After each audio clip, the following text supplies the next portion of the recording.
¿Alguna vez has sentido que algo extraño invade tu hogar sin razón aparente? La Biblia nos advierte: no deis lugar al diablo. Efesios 4:27. Esta instrucción no es simbólica, es literal.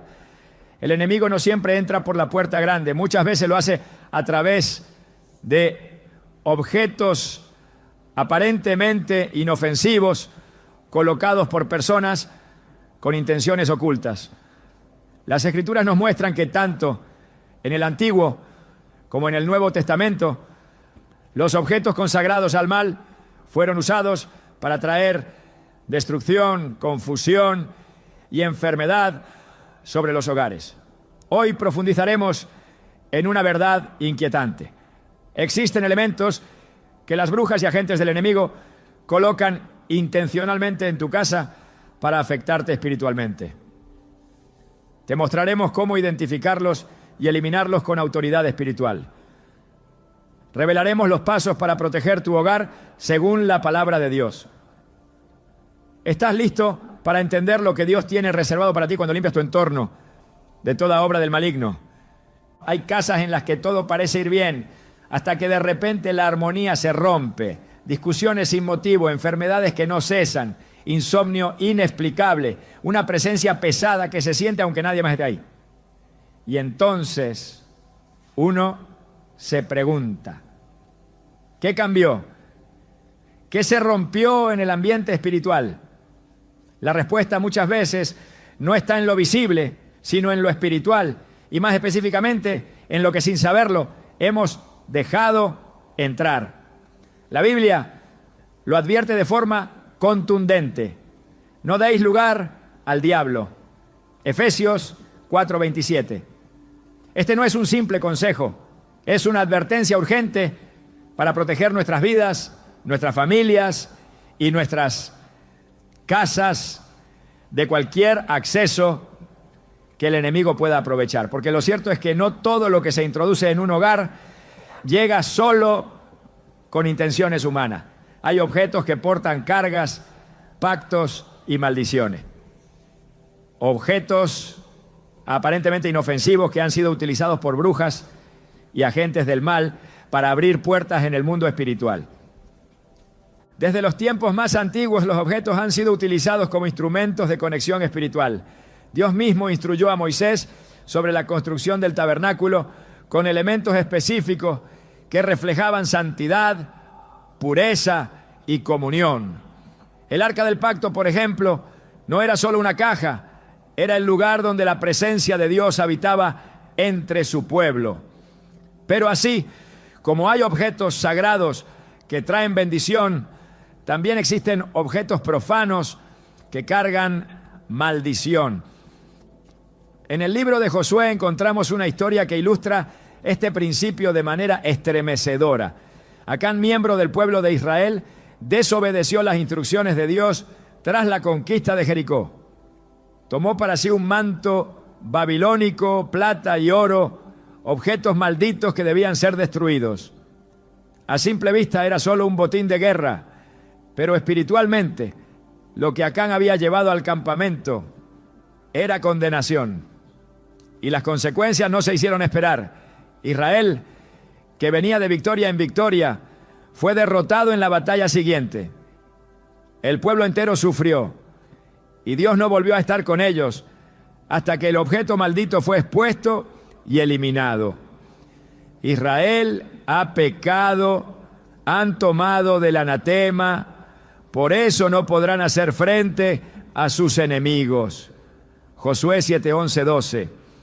Este principio espiritual sigue vigente hoy. El enemigo conoce la autoridad del creyente. Sabe que un hijo de Dios cubierto por la sangre de Cristo es intocable, a menos que haya una puerta abierta. Y una de las formas más comunes y sutiles de abrir esas puertas es a través de objetos que entran en la casa sin ser discernidos. No se trata de superstición ni de paranoia. Se trata de realidades espirituales que muchos ignoran, pero que tienen efectos devastadores. Cuadros, estatuas, libros, joyería, muñecos, figuras decorativas. La lista puede ser larga, no por su forma externa, sino por su origen espiritual. Muchos de estos objetos han sido dedicados en rituales, han sido parte de ceremonias oscuras o han sido preparados intencionalmente para llevar ataduras a donde sean colocados. La intención del brujo no es estética. Su intención es clara: entrar sin ser visto, contaminar sin ser detectado, oprimir sin ser culpado. Hay hogares donde la presencia de Dios ha sido desplazada poco a poco, no por pecado deliberado, sino por ignorancia. La Biblia dice en Oseas 4:6, mi pueblo perece por falta de conocimiento. Y en este tema, la falta de conocimiento cuesta caro, porque mientras tú decoras tu sala con una figura que crees artística, el enemigo la usa como punto de contacto. Mientras colocas en tu habitación una joya heredada que no conoces, una maldición ancestral puede estar activándose. Mientras aceptas un objeto de segunda mano, sin discernimiento ni oración, puedes estar firmando la entrada legal del enemigo a tu espacio. El mundo espiritual es legalista. El diablo no puede entrar donde Dios reina, a menos que encuentre legalidad. Y esa legalidad se abre cuando el creyente permite en su entorno objetos que han sido utilizados para pactos, invocaciones o rituales contrarios a la voluntad de Dios. Tal como en el caso de Acán, no es el tamaño del objeto lo que importa, sino el tipo de carga espiritual que lleva. Algunos preguntan, ¿pero cómo saber si algo es maldito? La respuesta es, por sus frutos. Desde que ese objeto llegó hay opresión, enfermedades sin diagnóstico, ruidos extraños, ambientes pesados, discusión constante. Jesús enseñó que por los frutos conoceríamos las cosas. Y aunque no todo tiene raíz espiritual, muchas veces los síntomas invisibles revelan un origen más profundo de lo que parece. He conocido historias de familias que comenzaron a experimentar sombras por las noches después de haber aceptado como regalo un adorno traído de tierras donde se practica la santería. Personas que veían su economía quebrarse sin explicación desde que colocaron un cuadro místico en la oficina. Mujeres que sufrían constantes ataques espirituales en su habitación sin saber que debajo del colchón había una bolsita escondida colocada por alguien con intenciones oscuras. Nada es casualidad en el mundo espiritual. Y cuando algo no cuadra en lo físico, es necesario revisar lo espiritual. Porque a veces el origen del caos no está en una mala decisión financiera, sino en un objeto consagrado al enemigo que está contaminando todo lo que tocas. La Escritura es clara sobre cómo actuar en estos casos. En Hechos 19:19, muchos de los que habían practicado artes mágicas se convirtieron al Evangelio. Y lo primero que hicieron fue traer sus libros de hechicería y quemarlos públicamente. No los vendieron, no los regalaron, no los guardaron por si acaso, los destruyeron, porque entendieron que el poder de esos objetos no era simbólico, era real. Y la única forma de cortar con la opresión que traían era eliminarlos completamente. Este principio aplica hoy. No basta con guardar lo que es impuro, no basta con no usarlo más. Hay que romper el vínculo, destruir el punto de contacto, cancelar la legalidad. Muchos creyentes están orando por libertad mientras duermen al lado de cadenas espirituales. Están pidiendo restauración mientras conservan reliquias de prácticas paganas. Claman por sanidad mientras en la estantería tienen elementos que fueron parte de rituales satánicos, aunque lo ignoren. Y aquí es donde la ignorancia se vuelve arma del enemigo. Por eso es urgente despertar, abrir los ojos, examinar el hogar con la guía del Espíritu Santo y actuar con determinación. El enemigo odia los hogares cristianos. Su deseo es dividir, destruir y contaminar. Jesús lo dijo en Juan 10:10. El ladrón no viene sino para hurtar, matar y destruir. Pero Jesús vino para que tengamos vida, y vida en abundancia. Esta abundancia también incluye la paz en el hogar, la armonía familiar, el descanso en el alma, la claridad espiritual. Y nada de eso será posible si dejamos que el enemigo tenga un altar en medio de nuestra sala. Porque eso es lo que hacen estos objetos. Establecen pequeños altares al enemigo, aunque no los veamos con los ojos naturales. Y mientras estén allí, será difícil mantener una atmósfera limpia y un entorno espiritualmente sano. Hay una razón por la que Dios fue tan enfático con el pueblo de Israel en cuanto a no traer al campamento nada que hubiera sido ofrecido a otros dioses. Él sabía que esos objetos llevaban consigo no solo formas, sino presencias. Y donde hay presencia demoníaca, hay ruina. Así de sencillo, lo vemos una y otra vez en las Escrituras. Desde los ídolos que contaminaron el templo, hasta los objetos dedicados a Baal que trajeron juicio sobre las casas. Nada que esté ligado al reino de las tinieblas puede coexistir con la gloria de Dios. El aceite y el agua no se mezclan. La luz y las tinieblas no conviven. Es por eso que cuando una persona se consagra a Dios, también debe consagrar su casa, sus pertenencias, su entorno. No se puede vivir en dos reinos a la vez. Hay que elegir a quién le damos espacio. No se trata de vivir con miedo, sino con discernimiento. El Espíritu Santo nos fue dado para guiarnos a toda verdad. Si le pedimos, Él revelará si hay algo en nuestra casa que necesita ser eliminado. Si le pedimos, Él traerá convicción, mostrará lo que a nuestros ojos es invisible, pondrá luz donde hay sombra. Y cuando esa revelación llegue, no hay que dudar, hay que actuar, porque cada día que pasa con ese objeto en casa es un día más de puertas abiertas al enemigo. La buena noticia es que en Cristo hay autoridad.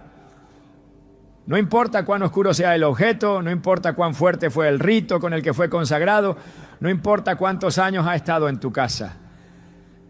Cuando decides consagrar tu hogar a Dios y eliminar todo lo que no le pertenece, su poder es inmediato. La atmósfera cambia, el ambiente se limpia, la paz regresa, porque donde antes había un altar para el enemigo, ahora hay adoración al Dios vivo. Y eso transforma todo. Por eso, si en tu corazón hay inquietud al escuchar estas palabras, no la ignores. Es posible que el Espíritu Santo esté comenzando a mostrarte algo. Es posible que esté trayendo a tu memoria un objeto, un regalo, una decoración que siempre te pareció extraña. No lo ignores, no lo racionalices. Pide discernimiento, ora, y cuando lo identifiques, actúa. Tu hogar no está diseñado para ser depósito de maldición. Tu casa es terreno sagrado.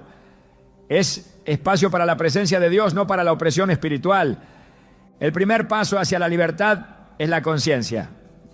Y ahora que sabes que estos objetos pueden ser portales, ahora que entiendes que el enemigo puede usarlos para establecerse en tu espacio, tienes el poder de decidir.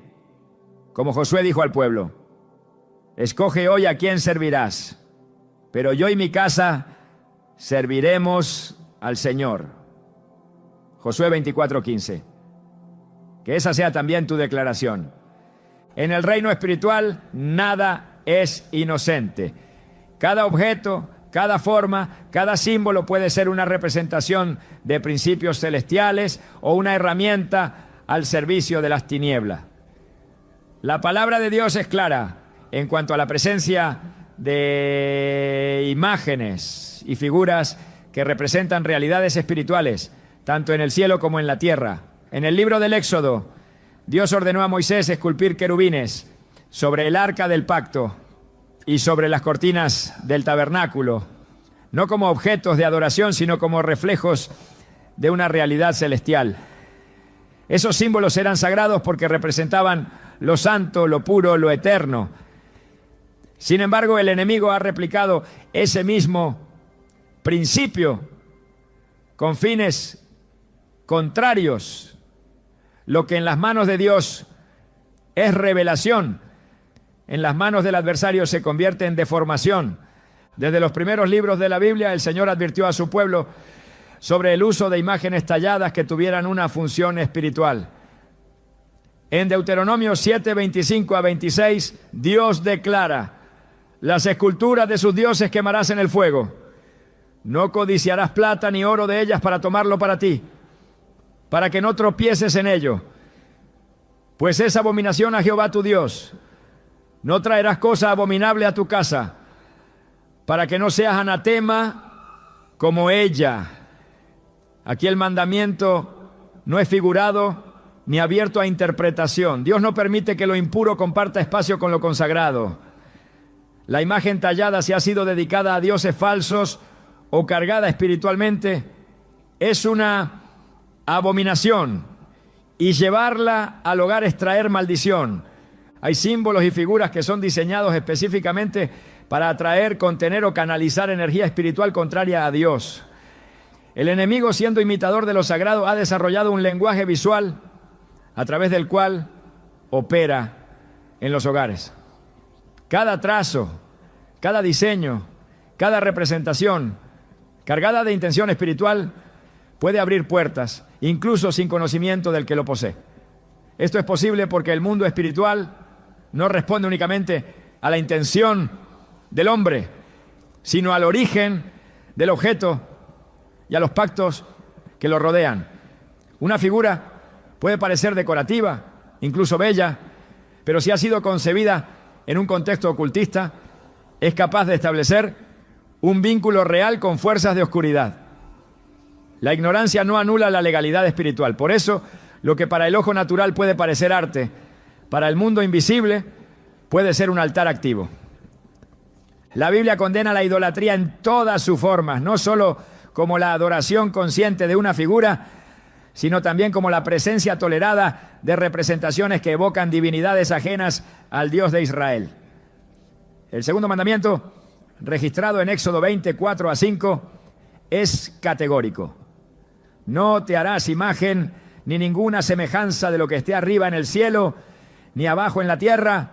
No te inclinarás a ellas, ni las honrarás.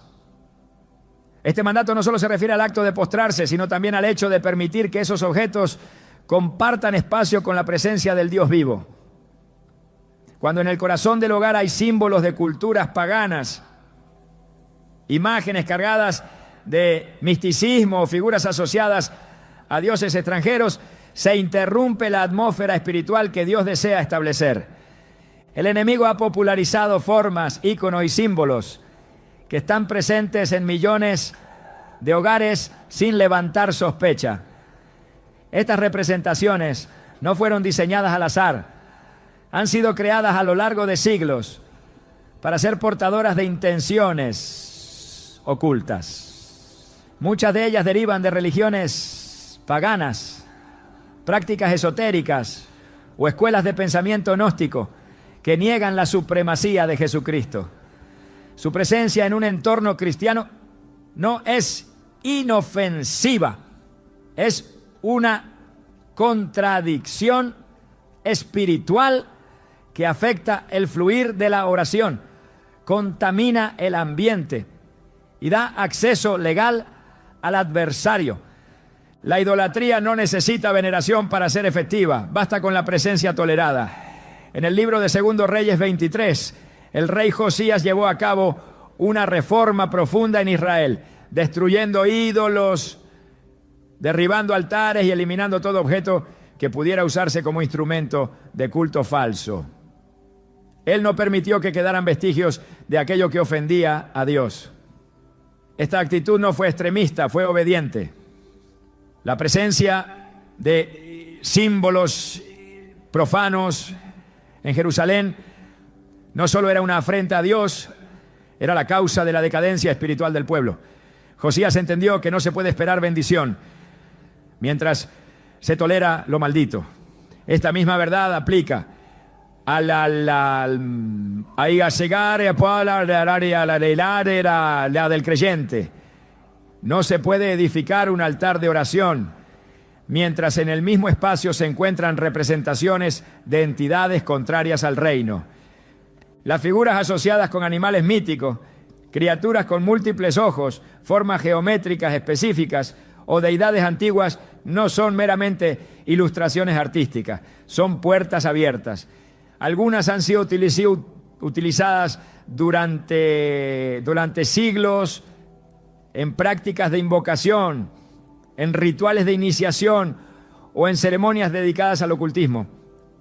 La forma puede cambiar, el nombre puede variar, pero la raíz espiritual permanece. Traer una figura como esa al hogar, aunque sea por curiosidad o por aprecio estético, es introducir un agente de contaminación espiritual. Y esa contaminación no permanece pasiva. Afecta la atmósfera, genera resistencia a la oración, interfiere con la adoración, alimenta pensamientos oscuros y en muchos casos establece ciclos de confusión, opresión o estancamiento. El pueblo de Dios está llamado a ser santo, apartado, radicalmente diferente en su manera de vivir, de hablar, de vestir y también de decorar. No se trata de vivir con temor, sino con discernimiento. El creyente no puede permitir que figuras cuya fuente espiritual proviene de la oscuridad tengan un lugar en su mesa, en su repisa o en su dormitorio. Lo que entra en el hogar afecta el ambiente del alma. Lo que decora las paredes moldea lo que habita el espíritu. Por eso Pablo instruyó a los corintios diciendo: ¿y qué acuerdo hay entre el templo de Dios y los ídolos? Porque vosotros sois templo del Dios viviente. 2 Corintios 6:16. Si el cuerpo es templo, cuanto más lo es el hogar que el creyente consagra al Señor. La influencia espiritual de las figuras va más allá de lo visible. Algunas son portadoras de maldiciones generacionales. Otras son utilizadas como anclas para establecer vigilancia espiritual demoníaca. Hay representaciones que sirven como canales de transferencia de espíritus, donde la sola presencia activa manifestaciones que afectan el descanso, las relaciones y la prosperidad. En los tiempos bíblicos, los ídolos no eran simples esculturas, eran centros de actividad espiritual. Donde había un ídolo, había influencia. Donde había influencia, había esclavitud. Y donde había esclavitud, había juicio. Este principio es inmutable. Si hay símbolos que glorifican la rebelión, el esoterismo, el relativismo espiritual o la adoración de dioses falsos, no puede haber comunión con el Espíritu Santo en ese lugar. En Apocalipsis 2:14, Jesús reprende a la iglesia de Pérgamo por tolerar doctrinas y prácticas idolátricas. Esta reprensión no fue por lo que enseñaban abiertamente, sino por lo que permitían en silencio. Dios no bendice lo que se tolera en desobediencia. No hay neutralidad en el ámbito espiritual. Cada objeto que se introduce en el hogar refleja una postura. O glorifica a Dios o glorifica al enemigo. O edifica el altar del Señor o sostiene el altar de la confusión. No hay punto medio. El hogar del creyente debe ser un lugar de santidad, no un depósito de artefactos contaminados. La belleza de un objeto no puede justificar su origen. La historia cultural no puede anular el mandato de separación. La tradición no puede estar por encima de la verdad espiritual. A lo largo de la historia bíblica, cada vez que el pueblo de Dios permitió la entrada de imágenes ajenas, se desató un proceso de decadencia espiritual. No porque la figura tuviera poder en sí misma, sino porque su presencia representaba una rendición interna.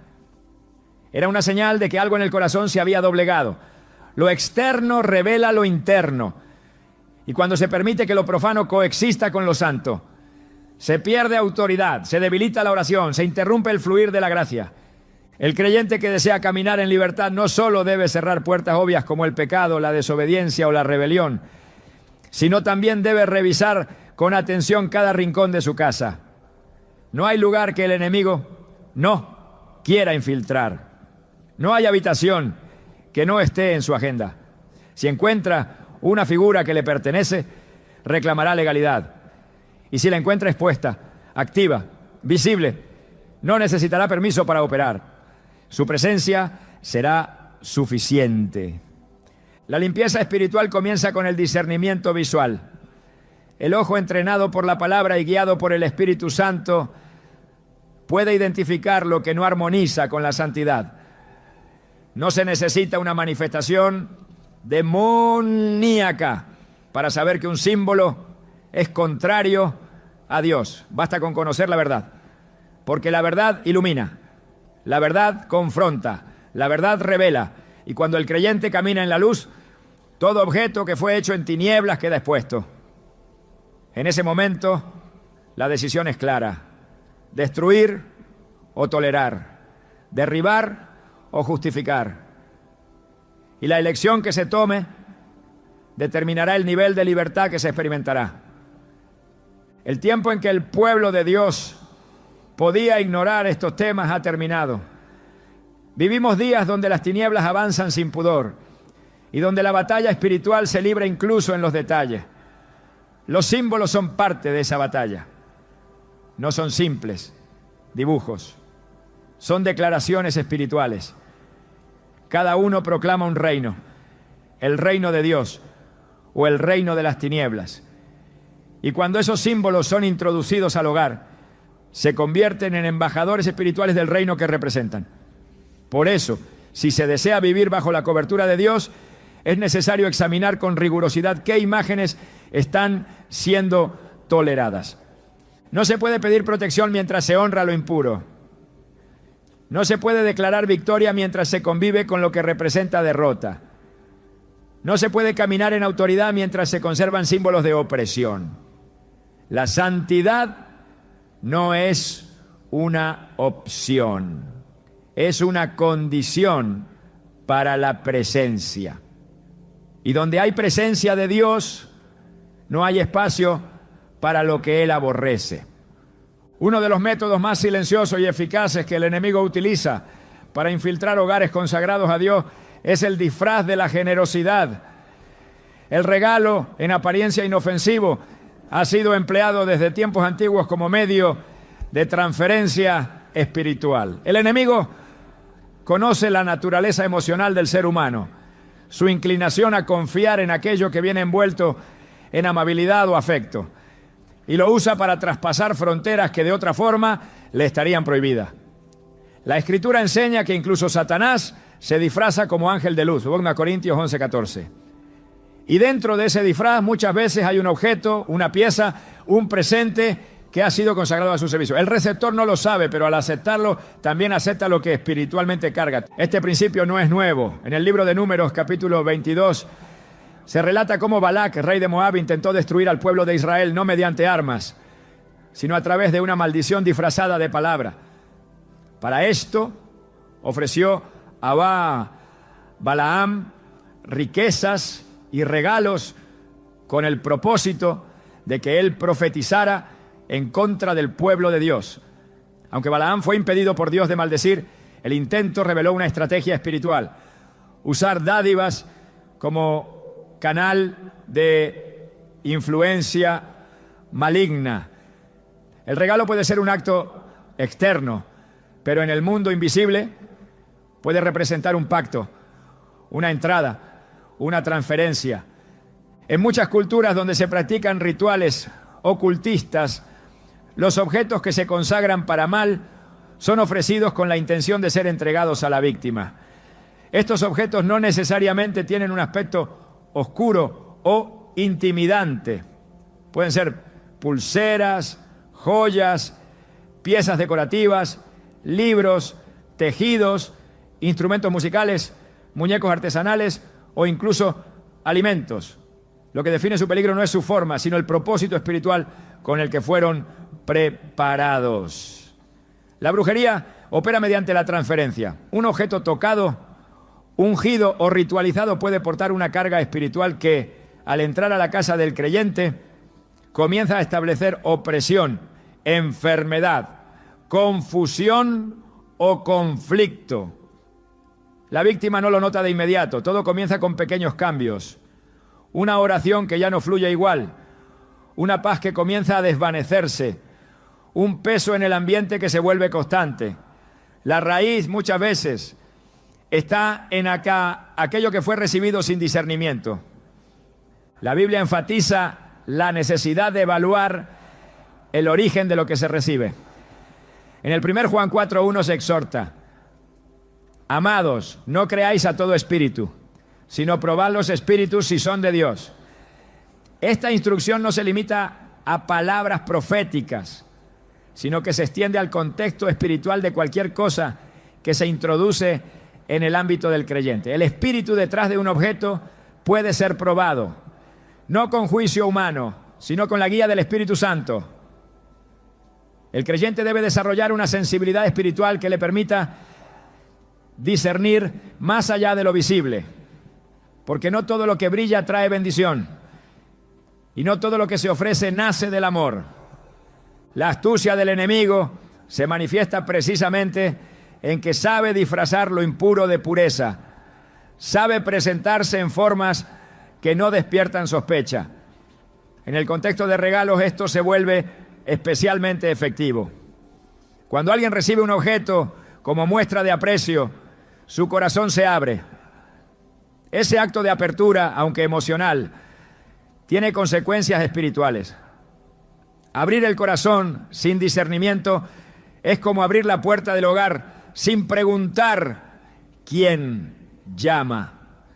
En ese espacio, lo espiritual se infiltra y una vez dentro comienza a operar.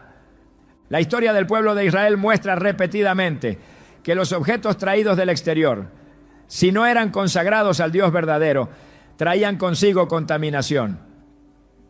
En Josué 6:7 Dios advirtió que todo lo que se hallara en Jericó debía ser destruido, pues era anatema. A pesar de la advertencia, Acán tomó parte del botín y lo ocultó. Su acto fue visto por Dios como una traición espiritual. El juicio no fue solo sobre él, sino sobre toda la nación. Esta historia establece un principio inquebrantable. Lo que ha sido tocado por lo maldito, al entrar en contacto con lo consagrado, genera conflicto espiritual. El regalo que parece inocente puede, si fue preparado en rebelión, desatar caos en lo que estaba en orden. El enemigo ha perfeccionado esta estrategia, especialmente en ambientes donde el discernimiento ha sido apagado. En un mundo que valora lo estético sobre lo espiritual, es fácil justificar la permanencia de un objeto porque fue obsequio de alguien querido, porque representa un recuerdo o porque su apariencia no sugiere peligro alguno. Pero el mundo espiritual no opera por apariencia, opera por esencia. Si el origen de un objeto fue la brujería, el espiritismo, el esoterismo o la manipulación espiritual, ese objeto no puede ser neutralizado con indiferencia. Su presencia es una puerta abierta y mientras esté en el hogar, el enemigo encontrará un lugar desde donde operar. El principio de santificación implica separación. Cuando algo ha sido apartado para Dios, no puede compartir espacio con lo que fue apartado para el mal. Esta es una verdad espiritual que trasciende culturas, épocas,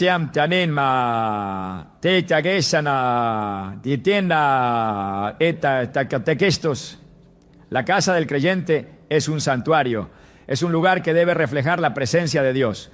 Permitir que objetos ritualizados o espiritualmente contaminados entren, aunque sea a través de un regalo, es romper el cerco espiritual. No por ignorancia, sino por falta de vigilancia. Por eso Jesús enseñó en Mateo 24:43. Si el padre de familia supiera a qué hora habría de venir el ladrón, velaría y no dejaría minar su casa. Esta vigilancia debe ser constante. Y en la era de la mezcla, de la globalización espiritual, de los adornos sin origen claro, la vigilancia debe ser aún más aguda. Aceptar un regalo cargado espiritualmente puede equivaler, en términos bíblicos, a hacer alianza con lo oculto. No siempre de manera consciente, pero sí efectiva. En el Antiguo Testamento, cuando el pueblo de Dios recibía bienes de naciones paganas sin consagrarlos al Señor, esos bienes terminaban por contaminar el campamento. El oro, la plata, las vestiduras, incluso los utensilios, si habían sido usados en contextos idolátricos, debían ser purificados o destruidos. No había espacio para el sentimentalismo. La limpieza espiritual era prioritaria porque la santidad era una condición para la presencia de Dios. El creyente no está llamado a juzgar a quien entrega el regalo, sino a evaluar el contenido espiritual de lo que se recibe. No todo regalo es una bendición. Algunos, aunque ofrecidos con sonrisas, son portadores de maldición. Y el hecho de que provengan de personas cercanas no exime su influencia. El enemigo no siempre usa extraños. A menudo opera a través de los vínculos más próximos, sabiendo que ahí se encuentra menor resistencia. Pero donde hay discernimiento, hay defensa. Y donde hay obediencia, hay victoria. Cada objeto que entra en el hogar debe ser sometido a la luz de la palabra y a la guía del Espíritu. No por legalismo, sino por protección. La atmósfera espiritual del hogar no debe ser alterada por lo que otros consideran inofensivo. Porque lo que se recibe sin filtro puede volverse un canal de opresión. Y una vez dentro, la carga espiritual no se detiene hasta que se rompe su legalidad. La responsabilidad del creyente es velar. Velar no solo en la oración, sino también en la revisión constante de todo lo que entra en su entorno. Así como el sacerdote del antiguo pacto examinaba minuciosamente cada ofrenda, cada utensilio y cada vestidura del templo. El cristiano debe examinar con igual celo lo que se incorpora a su casa. La santidad no se conserva por accidente, se preserva mediante decisiones conscientes y firmes. No se puede orar por paz en un lugar donde se tolera la presencia de lo maldito. Los regalos cargados espiritualmente no se neutralizan con indiferencia ni con ignorancia. Se neutralizan con la verdad, con la luz y con la autoridad delegada en el nombre de Jesús. Pero lo primero es identificarlos. Lo segundo, no justificar su permanencia. Y lo tercero, actuar con diligencia espiritual. Porque lo que fue preparado para tu caída no tiene por qué permanecer donde Dios ha decretado victoria. El mundo espiritual no es silencioso, aunque muchas veces opera en lo invisible. Sus efectos se manifiestan con una claridad que solo puede negar aquel que ha cerrado su espíritu a la verdad. No todo lo que ocurre dentro de un hogar tiene su origen en el plano físico. Las tensiones, los sueños perturbadores, las sensaciones de peso inexplicable, las discusiones que estallan sin causa aparente, los pensamientos oscuros que aparecen en medio de la noche, las enfermedades que resisten tratamiento, todo eso puede ser señal de algo más profundo. Hay manifestaciones espirituales que no surgen de la imaginación ni del azar, se activan, se alimentan, se mantienen porque algo en ese lugar les dio legalidad para operar. Y cuando eso sucede no basta con ignorarlo, tampoco basta con racionalizarlo, es necesario discernirlo. La Escritura no oculta esta realidad.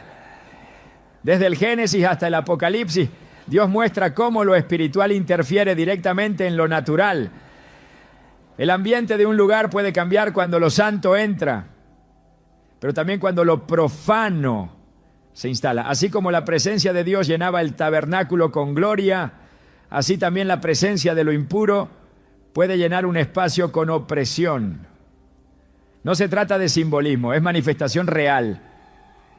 Lo que está consagrado al mal no permanece inerte. opera. Y su presencia altera el ambiente, moldea actitudes, distorsiona pensamientos, desgasta relaciones. Cuando un objeto consagrado a fuerzas contrarias a Dios es introducido en un hogar, lo primero que comienza a cambiar es la atmósfera. Hay una pérdida paulatina de paz. Las oraciones se sienten estancadas. La lectura de la palabra se vuelve difícil. El descanso se interrumpe. El ánimo decae. Nada externo parece justificar lo que ocurre, pero internamente algo se ha desplazado. Lo que antes fluía en el espíritu, ahora encuentra resistencia. No porque Dios haya cambiado, sino porque el lugar ha sido invadido. Las tinieblas no necesitan gritar para ser efectivas. Su estrategia preferida es instalarse en silencio, volverse parte del paisaje, operar sin ser detectadas. Y si el creyente no vigila, si no examina, si no confronta, esa presencia se afianza. En 1 Samuel 16:14 se relata que el espíritu de Jehová se apartó de Saúl y un espíritu malo comenzó a atormentarlo. Este pasaje revela un principio espiritual poderoso. Cuando lo divino se retira, lo contrario entra. No puede haber vacío. No existe tal cosa como un ambiente espiritualmente neutro. O está lleno del Espíritu Santo o está siendo ocupado por otra influencia. Y lo que determina qué espíritu opera en un lugar no es la apariencia externa del hogar, sino su contenido espiritual. ¿Qué se tolera? ¿Qué se permite? ¿Qué objetos están presentes? ¿Qué puertas están abiertas? La Biblia también habla de la importancia del ambiente espiritual de los lugares. En el caso del profeta Eliseo, se construyó una habitación específica para que él pudiera descansar y orar con libertad. Esa habitación fue bendecida porque el ambiente era consagrado, preparado, limpio. En contraste, en Marcos 5, cuando Jesús entra en la región de Gadara, lo primero que encuentra es un hombre poseído que habitaba entre sepulcros. El territorio estaba espiritualmente cargado. No era casualidad.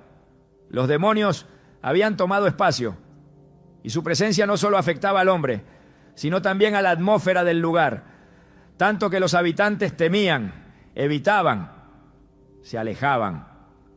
Lo espiritual no se ve, pero se siente.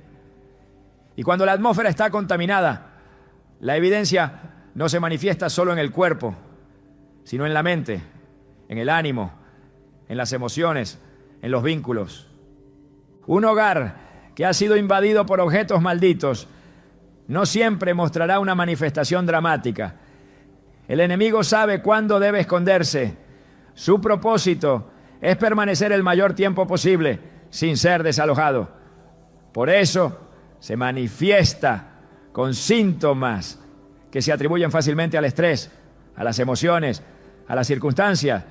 Pero tras el velo de lo aparente hay un espíritu que opera, la opresión nocturna, la sensación de que alguien observa, los susurros en la oscuridad, las sombras que cruzan el pasillo, los olores sin fuente natural, los aparatos eléctricos que se encienden solos, los animales que reaccionan sin explicación.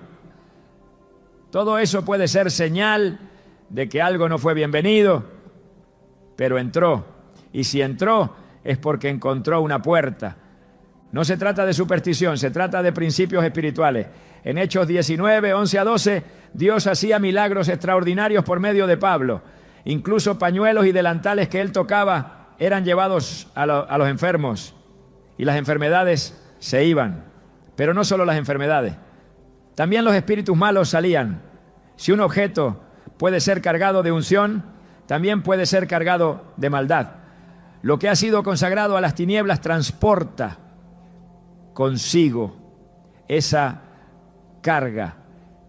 Y una vez dentro del hogar se convierte en un centro de actividad. No siempre se necesita un ritual satánico para provocar esto. A veces basta con un símbolo, una figura, un amuleto. Si ha sido creado con un propósito contrario al reino, ya es suficiente. El enemigo sabe esconderse en lo cotidiano. Se disfraza en lo estético, en lo cultural, en lo simbólico. Pero su presencia no puede permanecer oculta por siempre. Lo espiritual termina manifestándose. Si hay confusión mental, que se intensifica sin razón, si hay división entre los miembros del hogar sin causa clara, si hay una tristeza que se vuelve persistente, si los sueños son turbios o violentos, si los niños temen entrar a ciertas habitaciones, si la oración se convierte en lucha estéril, todo eso debe ser tomado en serio. No se trata de miedo, sino de alerta. La autoridad que tenemos en Cristo no funciona automáticamente. Se activa con obediencia, con limpieza, con discernimiento. En Efesios 6:12 Pablo enseña que nuestra lucha no es contra sangre y carne, sino contra principados, contra potestades, contra gobernadores de las tinieblas de este siglo, contra huestes espirituales de maldad. Esta lucha no siempre ocurre en el templo o en la calle. Muchas veces la batalla más intensa ocurre en casa. Y si el terreno está contaminado, el enemigo tendrá ventaja. La atmósfera de una casa consagrada es como un altar constante. El enemigo no puede resistir una atmósfera llena del Espíritu. Pero si encuentra una grieta, si haya un objeto que le pertenece, reclamará espacio. El pueblo de Israel, al entrar en la tierra prometida, fue instruido a destruir todo objeto dedicado a los dioses de las naciones que habitaban allí. No solo se les dijo que los evitaran, sino que los derribaran, los rompieran, los quemaran, porque el Señor sabía que mientras esos objetos permanecieran, su influencia espiritual se mantendría activa. La idolatría no se disuelve con indiferencia, se destruye con acción. Y lo mismo ocurre hoy. No basta con aceptar que algo no agrada a Dios. Es necesario eliminarlo para que la atmósfera sea restaurada. En los evangelios, cuando Jesús llegaba a un lugar, los demonios se manifestaban, no porque Él los provocara, sino porque su presencia los incomodaba. Donde hay luz verdadera, lo oculto sale a la superficie. Si en tu casa la presencia de Dios no fluye con libertad, si la adoración se siente bloqueada, si el silencio no transmite paz sino tensión, algo está impidiendo el fluir. Y si lo espiritual no se activa en favor de la casa, es posible que algo esté activando lo contrario.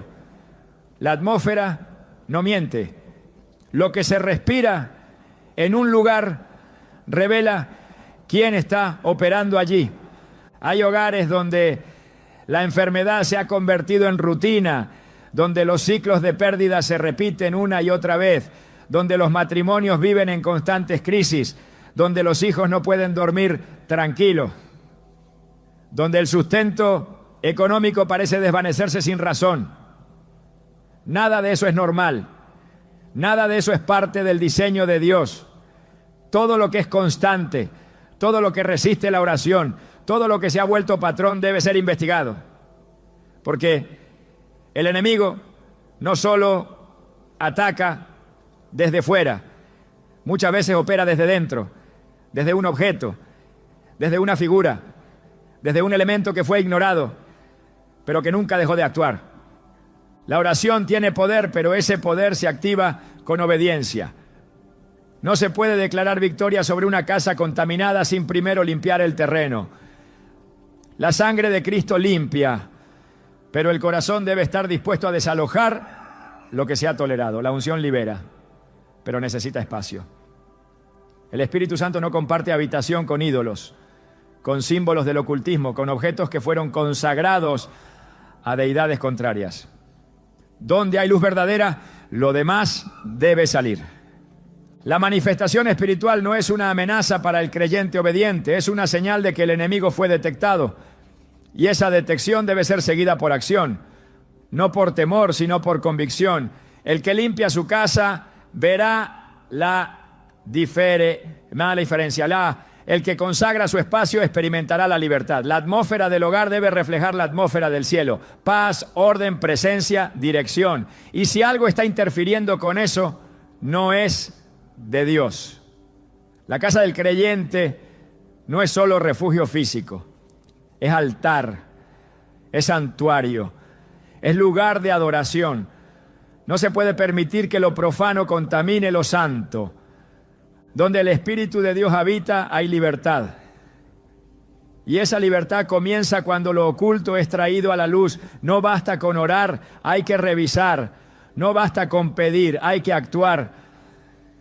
Y cuando la atmósfera sea restaurada, todo lo que estaba oprimido comenzará a fluir. Porque Dios honra al que le honra. Y una casa limpia es una casa lista para ser habitada por su gloria. Cuando el enemigo ha logrado entrar a una casa a través de objetos contaminados, la única forma de restaurar la atmósfera espiritual es mediante una limpieza profunda. Una limpieza que no es física, sino espiritual, basada en principios establecidos por la palabra de Dios. Porque no basta con identificar el problema, es necesario remover la causa. Y no basta con removerla externamente, hay que romper toda legalidad interna. No existe neutralidad en la guerra espiritual, o se consagra o se contamina, o se edifica altar al Dios vivo o se le da lugar al enemigo. Y si lo que ha entrado fue diseñado para... I don't blame you for living this wish had been enough for you to stay.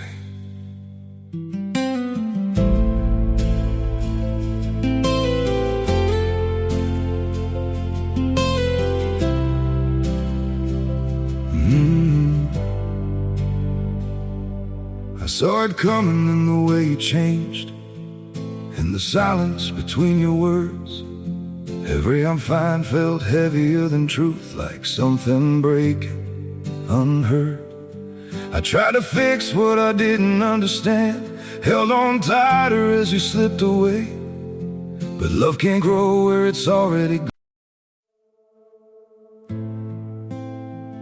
I don't blame you for living this wish had been enough for you to stay.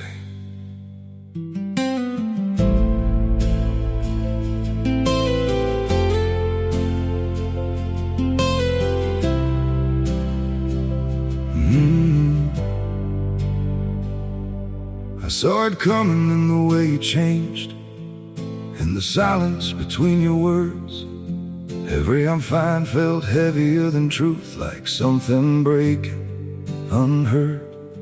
I tried to fix what I didn't understand, held on tighter as you slipped away.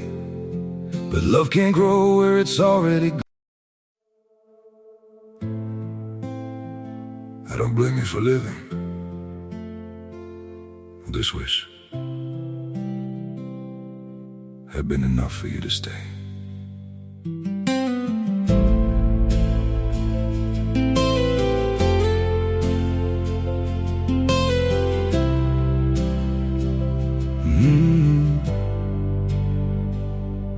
I saw it coming in the way you changed, in the silence between your words. Every I'm fine felt heavier than truth, like something breaking unheard. Para establecer opresión, su permanencia solo multiplicará el daño. La limpieza espiritual del hogar no es opcional para quien desea vivir en libertad. Es una urgencia que no puede esperar. Desde el Antiguo Testamento, Dios instruyó a su pueblo sobre la necesidad de destruir todo aquello que representara idolatría, prácticas ocultas o consagración a lo profano. En Deuteronomio 7:26 dice claramente: y no traerás cosa abominable a tu casa, para que no seas anatema como ella. La aborrecerás del todo y la abominarás, porque es anatema. Esta instrucción no estaba dirigida a templos ni a ciudades paganas. Era una orden directa para el hogar. Dios conocía el principio. Lo que se tolera dentro se activa. Lo que se guarda por afecto termina gobernando por legalidad. Y cuando el objeto es maldito, su presencia basta para contaminar todo lo demás. Por eso el mandamiento no era almacenarlo, ni ignorarlo, ni apartarlo, era destruirlo. La limpieza espiritual comienza en el corazón, pero se manifiesta en los actos. No hay redención sin arrepentimiento y no hay restauración sin acción. Es necesario que el creyente se levante con convicción y autoridad para examinar cada rincón de su hogar. No para buscar con paranoia, sino para actuar con discernimiento. La guía del Espíritu Santo no falla cuando se le invoca con sinceridad. Él revela, Él confronta, Él dirige. Lo que a los ojos naturales puede parecer decoración, para el Espíritu de Dios puede ser una estructura de opresión. Y si es así, debe salir. La autoridad de Cristo en el creyente se activa cuando hay obediencia. Y obedecer significa renunciar a todo lo que está en desacuerdo con el reino. En Hechos 19, se describe cómo aquellos que practicaban artes ocultas al recibir el mensaje del Evangelio no solo creyeron, sino que trajeron sus libros de magia y los quemaron públicamente. El detalle es importante. No los escondieron, no los regalaron, no los vendieron, los destruyeron, porque entendieron que la conexión espiritual con esos objetos no podía romperse con distancia, sino con eliminación. No se trata de un acto simbólico, se trata de un corte legal en el ámbito espiritual. Lo que fue creado para el mal no puede permanecer donde se invoca el nombre de Dios. Lo que fue dedicado a las tinieblas no puede coexistir con la luz. Y lo que representa una alianza con el enemigo debe ser desarraigado sin demora. El hogar debe ser revisado habitación por habitación, con oración, con la palabra en mano y con autoridad espiritual. Cada objeto, cada imagen, cada libro, cada símbolo, cada elemento decorativo debe ser examinado bajo la luz del Espíritu.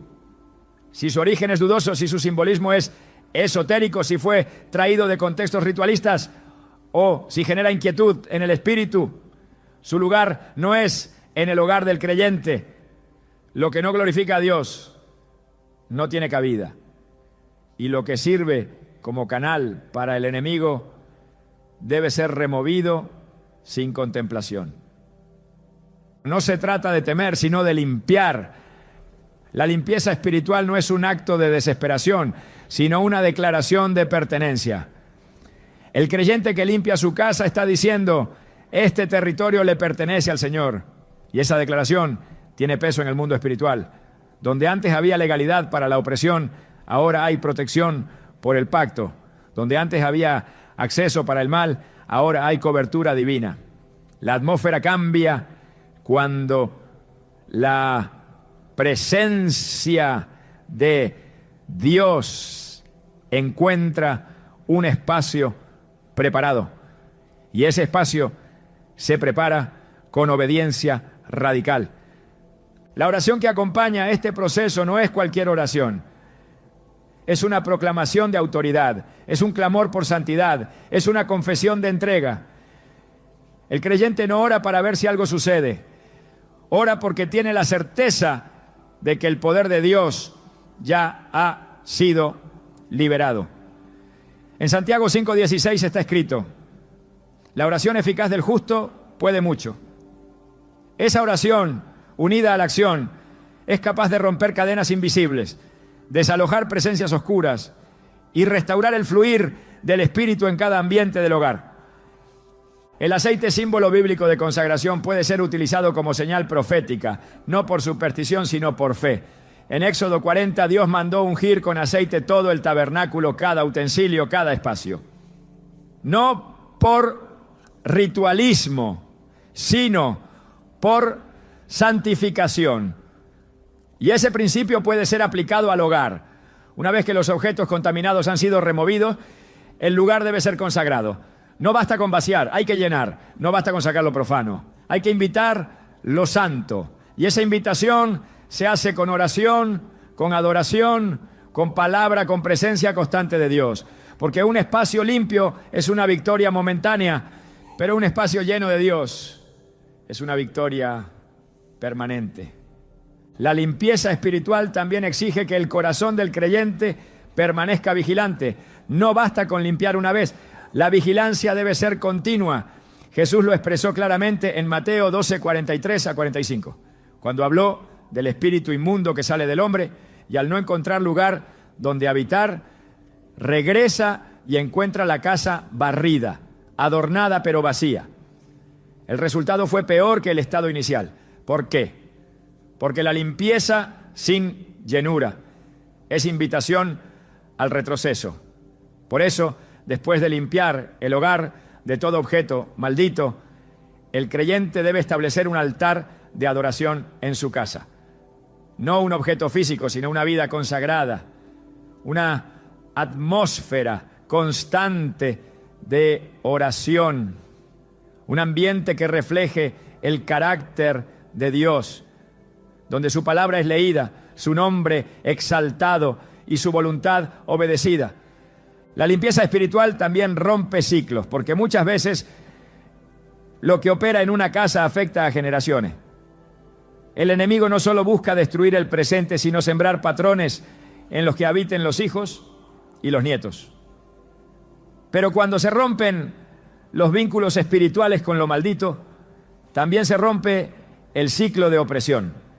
El hogar se convierte en refugio, en escuela de fe, en plataforma de bendición para los que vienen después. Y esa transformación comienza con un acto firme: remover lo que no debe estar. El enemigo teme a un creyente que limpia su casa, porque sabe que esa limpieza es más que simbólica, es profética. Es una señal de que la autoridad ha sido retomada, de que el terreno ya no está disponible, de que el altar ha sido restaurado, de que la gloria de Dios puede descender, y donde la gloria habita, el enemigo huye, porque no hay pacto demoníaco que resista la presencia del Altísimo. No hay objeto maldito que prevalezca ante el fuego de la santidad. Por eso la limpieza espiritual del hogar no es solo una práctica, es una declaración de guerra, es una manifestación de fe, es un acto de obediencia que abre las puertas a la restauración, a la paz, a la libertad verdadera. Lo que se limpia en lo físico repercute en lo espiritual. Lo que se desecha en obediencia provoca movimiento en los cielos.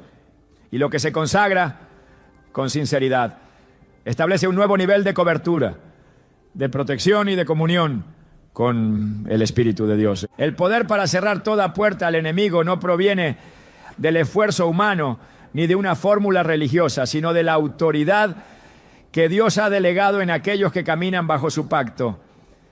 Esa autoridad no es simbólica ni teórica, es real, operativa, activa en el ámbito espiritual. Jesús fue claro cuando declaró: he aquí, os doy autoridad de hollar serpientes y escorpiones, y sobre toda fuerza del enemigo, y nada os dañará. Lucas 10, 19. No habló de una posibilidad futura, sino de una autoridad presente. Y esa autoridad no está sujeta a emociones, sino al entendimiento del lugar que el creyente ocupa en Cristo. Una vez que el hogar ha sido limpiado, que los objetos malditos han sido removidos y que la atmósfera ha sido restaurada, es necesario afirmar la posición espiritual desde la cual se gobierna. Porque todo lo que se cierra en la tierra será cerrado en el cielo. Pero cerrar espiritualmente no es repetir palabra, es ejecutar legalidad divina, es establecer límites invisibles que el enemigo no puede transgredir.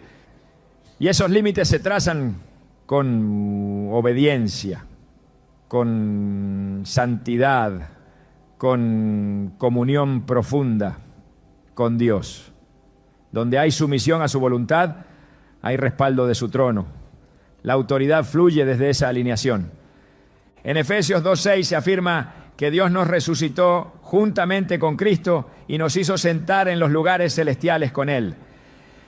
Esa posición espiritual implica gobierno, vigilancia, dominio. No se trata solo de resistir, sino de avanzar, de recuperar terreno, de decretar que toda obra del adversario queda anulada.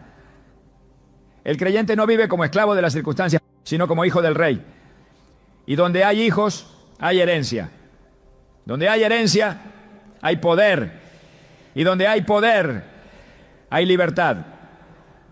Esa libertad no es tolerancia con las tinieblas, es confrontación directa. Es establecer que ninguna fuerza ajena al reino tiene derecho a operar dentro del territorio consagrado a Dios. La casa que ha sido santificada debe mantenerse bajo cobertura. La oración constante, la adoración sincera y la proclamación de la palabra son pilares que refuerzan la autoridad ya otorgada. Pero incluso más que eso, es la vida íntegra la que sostiene esa autoridad. No se puede ejercer dominio espiritual con puertas abiertas al pecado. Por eso, el que cierra al enemigo, también se cierra al mundo. El que levanta murallas, también levanta el altar. Y desde ese altar, todo lo que es contrario al Espíritu de Dios debe huir. El enemigo no resiste a una casa que se sostiene en la verdad. Una casa que ha sido limpiada, consagrada y gobernada por la palabra es territorio prohibido para toda influencia demoníaca. Y es allí, en esa atmósfera de pureza y autoridad, donde la presencia de Dios habita sin impedimento y con poder creciente. Una casa no es solo el lugar donde se habita, es el reflejo visible de una estructura invisible. Cada rincón habla, cada ambiente comunica, cada objeto tiene voz en el mundo espiritual. Cuando Dios bendice un hogar, no lo hace solo por sus paredes, sino por el altar que allí se levanta. El enemigo también lo sabe. Por eso su ataque no es solamente contra personas, sino contra espacios. Porque el espacio donde habitas puede convertirse en la plataforma de tu crecimiento espiritual o en el campo minado que retrasa tu llamado. No se trata solo de identificar lo que el enemigo coloca, sino de entender lo que Dios quiere establecer. La Escritura revela que donde Dios habita, el entorno se transforma. La casa de Obed-Edom fue bendecida por contener el arca del pacto. Pero lo que trajo bendición no fue la madera ni el oro del arca, sino la presencia.